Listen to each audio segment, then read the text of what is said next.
Hola, ¿qué tal? Mi nombre es Nicolás y soy químico en la Facultad de Ciencias Exactas y Naturales. Hoy estoy acá para que hablemos un poco de transformaciones. ¿Alguna vez se preguntaron qué ocurre cuando un bizcochuelo entra al horno? ¿O unas galletas que luego salen diferentes, dorados, con costra, como si el calor generara un cambio? ¿Se preguntaron qué ocurre en nuestra boca cuando comemos un caramelo y podemos distinguir uno de dulce de leche de uno ácido de limón? ¿O cómo es que nuestros ojos logran procesar todo lo que ven en una señal que nuestro cerebro sea capaz de interpretar? ¿Nunca les dio curiosidad por qué las bananas cambian de color? ¿No les da intriga qué es lo que ocurre dentro de un árbol, muy adentro de sus células, para que sean capaces de transformar el dióxido de carbono de la atmósfera y liberar el oxígeno que necesitamos? Para que un auto se pueda mover, necesita visitar frecuentemente una estación de servicio. Pero ¿qué ocurre con ese combustible que se carga y cómo es que logra que un vehículo se mueva? Así, con este tipo de preguntas podríamos seguir por horas, pero ¿qué tienen en común todas ellas? En todos los procesos que les mencioné hay involucradas transformaciones, o con un poco de lenguaje más técnico, reacciones químicas. Entonces, ¿qué es una reacción química? Detengámonos un momento a pensar las cosas. En el mundo que habitamos estamos rodeados de cosas, y esas cosas, animales, plantas, personas, objetos, bacterias o virus, están compuestas de moléculas. Estas pueden ser simples o muy complejas, pequeñas o enormes. Presentan una diversidad sumamente grande y son responsables de toda la vida como la conocemos. Cada molécula, a su vez, está constituida por partículas más pequeñas, denominadas átomos. Al listado de todos los átomos que conocemos hoy en día lo encontramos organizado en la tabla periódica. Esto quiere decir que por muy diferentes que puedan ser las moléculas y las funciones que desempeñan, en su interior podrían estar compuestas por los mismos tipos de átomos. La diferencia clave está en cómo se conectan esos átomos entre sí. Recapitulemos entonces. Los átomos son los bloques de construcción pequeños que construyen a las moléculas cual si fueran edificios. A su vez, estas moléculas son los bloques de construcción que generan el universo que nos rodea. La combinación de ellas en diferentes patrones pueden generar desde lo más pequeño e invisible a los ojos, como lo es el aire que nos rodea, hasta estructuras celulares de lo más complejas, que son la razón de la existencia de la vida. Entonces, ¿dónde entran en juego las reacciones químicas? Las moléculas no permanecen invariables en el tiempo, sino que se combinan, se rompen y se vuelven a combinar. Las reacciones químicas son las responsables de todo esto. Cuando una molécula se transforma en otra molécula de entidad diferente, está sufriendo una reacción química. Así entonces, las reacciones químicas generan un sinfín de transformaciones, no solo a nuestro alrededor, sino también dentro de nuestro cuerpo. Son parte responsable de la vida como la conocemos. En este momento hay cientos de reacciones químicas ocurriendo, unas más rápidas y otras más lentas, y posibilitando que ustedes en este momento me vean y me oigan como me ven y me oyen. Y no solo eso, desde el día en que se inventó el fuego, los seres humanos también hemos sido capaces de estudiarlas y aprender a utilizarlas para generar transformaciones y productos que nos sean útiles. Esa es en parte la tarea de las personas que estudiamos ciencias químicas. Volviendo a una de las preguntas anteriores, ¿qué ocurre con el combustible y los vehículos?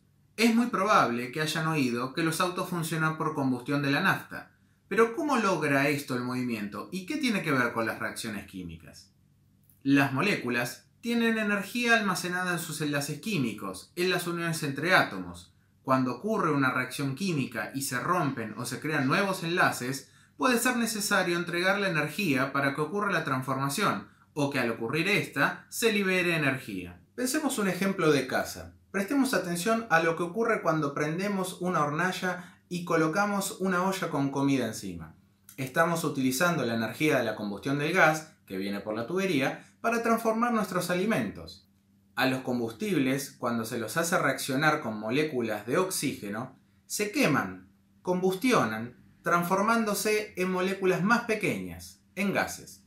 Y este tipo de reacción química libera mucha energía que puede ser utilizada por un motor para realizar una tarea, desde mover los engranajes de una máquina industrial hasta impulsar un avión supersónico.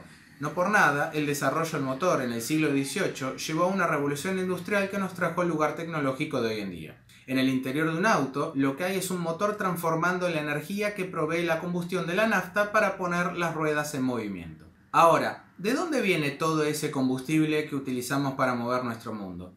Gran parte es de origen fósil, se obtiene del petróleo, que se formó bajo la tierra luego de un proceso de muchísimos años. Lo que tiene de particular es que el petróleo es una mezcla muy compleja de diferentes hidrocarburos, moléculas compuestas por átomos de carbono e hidrógeno. Estas tienen mucha energía almacenada en sus enlaces que se libera al reaccionar con oxígeno. Pensemos lo siguiente para ubicarnos. El agua está compuesta por un único tipo de molécula a la que identificamos con la fórmula muy conocida de H2O, dos átomos de hidrógeno unido a uno de oxígeno. El petróleo está formado por muchos tipos de moléculas, varias de las cuales son cadenas lineales de átomos de carbono unidos entre sí y con hidrógeno. En promedio, un 30% del peso del petróleo corresponde a este tipo de moléculas, cuyas cadenas poseen entre 5 a 40 átomos de carbono. Las moléculas con 5 a 8 átomos de carbono componen lo que llamamos nafta o gasolina, que se utiliza en automóviles y motocicletas, mientras que aquellas con 9 a 16 átomos de carbono representan lo que llamamos diésel, que se emplea en camiones, aviones y otros transportes pesados. ¿Cómo podemos obtener los componentes del petróleo? Nafta por un lado y diésel por el otro. Necesitamos alguna técnica de separación. Imaginemos que compro una ensalada de lechuga y tomate para el almuerzo. Con un tenedor y mucha paciencia podría separar el tomate de la lechuga. En el caso del petróleo, las moléculas de las que hemos hablado poseen diferentes tamaños y por ende propiedades físicas y químicas distintas que podemos aprovechar para separarlas a nivel molecular. Sus diferentes tamaños generan que pase el estado gaseoso, o sea que bullan, a distintas temperaturas. Por lo general, a mayor tamaño de molécula, mayor temperatura. Una molécula de 10 átomos de carbono ebulle a 174 grados centígrados, la de 20 a 343 y la de 30 a 450. Por el contrario, cuanto menor es el punto de ebullición de una molécula, necesita menos temperatura para pasar a fase gaseosa. Para lograr esta separación, se recurre a una torre de destilación.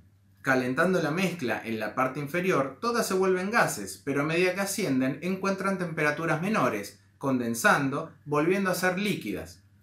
Las más grandes lo hacen a poca altura y las más pequeñas lo hacen a mucha altura. Una vez en estado líquidas son dirigidas hacia otros lugares, logrando la separación buscada. Espero que todo esto les permita entender qué es una reacción química, ver que están involucradas en todo lo que nos rodea y comprender cómo la energía liberada por ellas motoriza los transportes. Los invito a que reanalicen las preguntas que nos hicimos al comienzo y que investiguen qué reacciones químicas están involucradas en cada uno de esos procesos mientras seguimos cuidándonos en casa. Muchas gracias por acompañarnos.